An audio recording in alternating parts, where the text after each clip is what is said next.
बिस्मिल्लाहिर्रहमानिर्रहीम कि मोहम्मद से वफ़ा तूने तो हम तेरे हैं, ये जहाँ चीज़ है क्या लौहो कलम तेरे हैं। अस्सलामुअलैकुम वरहमतुल्लाहि वबरकातुहू। लम्हा फ़िक्रिया के साथ आपकी मेज़बान सहर शेख आपकी खिदमत में हाजिर है। नाज़रीन, सबसे पहले तो जो लोग मेरा प्रोग्राम मेरे चैनल पर मुझे अप्रिशिएट कर रहे हैं या व्हाट्सएप के ज़रिए मुझे अप्रिशिएट करते हैं, मैं इन तमाम प्रोग्राम्स को लेकर आपके सामने हाजिर होती हूँ और इस काविश को पसंद करते हैं, तो मैं दिल से उनका शुक्रिया अदा करना चाहती हूँ। और एक छोटी सी रिक्वेस्ट है मेरी कि आप मेरा प्रोग्राम शेयर ज़रूर किया करें ताकि ज़्यादा से ज़्यादा लोगों तक ये मैसेज पहुँच सके। आज आप लोगों के दरमियान एक सच्चे वाक़े से इब्तिदा करने जा रही हूँ। ये 1968 का एक वाक़या है कि जिसका सिर्फ खुलासा बयान करूँगी। सेठ अब्दुल करीम।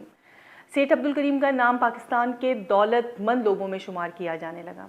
एक दिन उनका मुंशी जाहिद हुसैन 10,000 रुपये की रकम लेकर बैंक में जमा करवाने के लिए पहुंचा तो बैंक के कैशियर ने आंख बचाकर उस 10,000 की गड्डी से 100 रुपये का नोट उड़ा लिया और इल्ज़ाम मुंशी जाहिद हुसैन पर लगा दिया।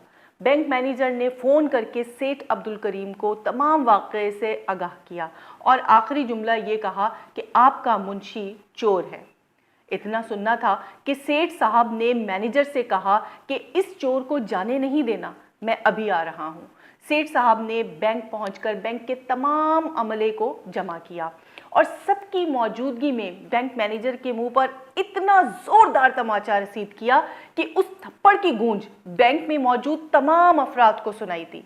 सेठ अब्दुल करीम साहब ने कहा कि अगर 10 मिनट के अंदर अंदर आप लोगों ने मेरी चोरी शुदा रकम वापस नहीं की तो मैं अपना तमाम सरमाया इस बैंक से निकालकर आपके तमाम स्टाफ पर कानूनी चाराजोई करूंगा। लिहाजा 10 मिनट से पहले ही बैंक कैशियर ने चोरी कबूल कर ली और मुंशी जाहिद हुसैन साहब के पांव पकड़कर माफ़ी तलब की, जिस पर जाहिद हुसैन साहब ने उसे माफ़ कर दिया। नाजरीन, सेठ अब्दुल करीम साहब का जाहिद साहब पर इतना भरोसा एक मिसाल बन गया, मगर इस भरोसे की कोई एक वजह तो होनी चाहिए थी कि सेठ अब्दुल करीम ने एक मर्तबा भी बैंक अमले के सामने जाहिद हुसैन साहब को कसूरवार नहीं ठहराया, बल्कि ज़रा बराबर भी शक की निगाह से नहीं देखा। मैं इस वाक़े को और भी मुख्तसर करती हूँ। सेठ अब्दुल करीम साहब का कहना यह था कि जाहिद हुसैन अगर अपने मुंह से कभी मेरी आधी दौलत भी तलब करता तो मैं 1 मिनट ज़ाया किए बगैर उसकी ईमानदारी पर निछावर कर देता। नाजरीन, तवज्जो तलब बात है, जाहिद हुसैन साहब और सेठ अब्दुल करीम बचपन के क्लास फेलो थे।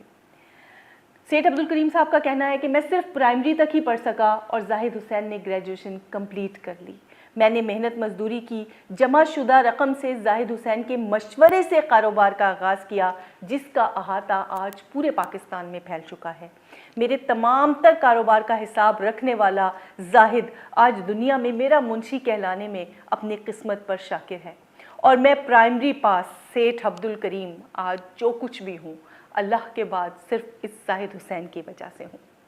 कभी कभी मैं सोचता हूँ कि इस शख्स की ईमानदारी को विलायत का दर्जा मिलना चाहिए।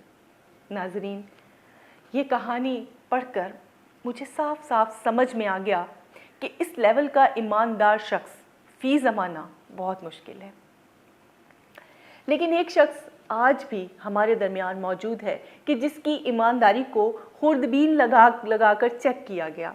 पाकिस्तान के तमाम इदारों को ताकतवर हलकों ने हुक्म दिया कि कोई एक मामूली सी करप्शन इस शख्स की पकड़ कर ले आओ तो हम ढोल बजा बजा कर इस मामूली करप्शन को खुद ही बड़ा कर लेंगे। अदालतें तैयार रहती हैं और पूछती हैं कि आज कुछ मिला इस शख्स के मुतालिक, तो जवाब क्या मिलता है कि सर आज भी कुछ नहीं मिला।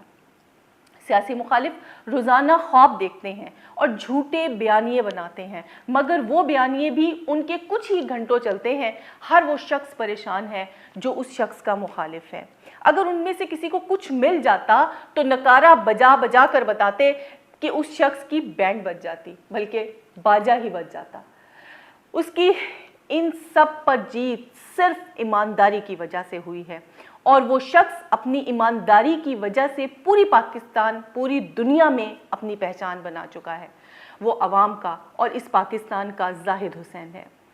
قوم اس پر سیٹھ عبدال کریم کے اعتماد کی طرح اعتماد کرتی ہے، اور ضرورت ہے تو ایک زوردار تھپڑ کی جو اس بگڑے ہوئے نظام کے منہ پر پڑنا چاہیے، اور یہ تھپڑ انشاءاللہ عوام مارے گی، اور ضرور مارے گی، تاکہ پاکستان کو بچایا جا سکے۔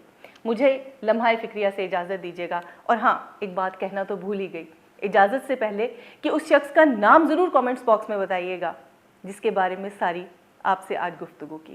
پروگرام سے اجازت دیجیے، پروگرام کو لائک کیجیے گا، سبسکرائب کیجیے گا، شیئر کیجیے گا۔ پاکستان زندہ باد۔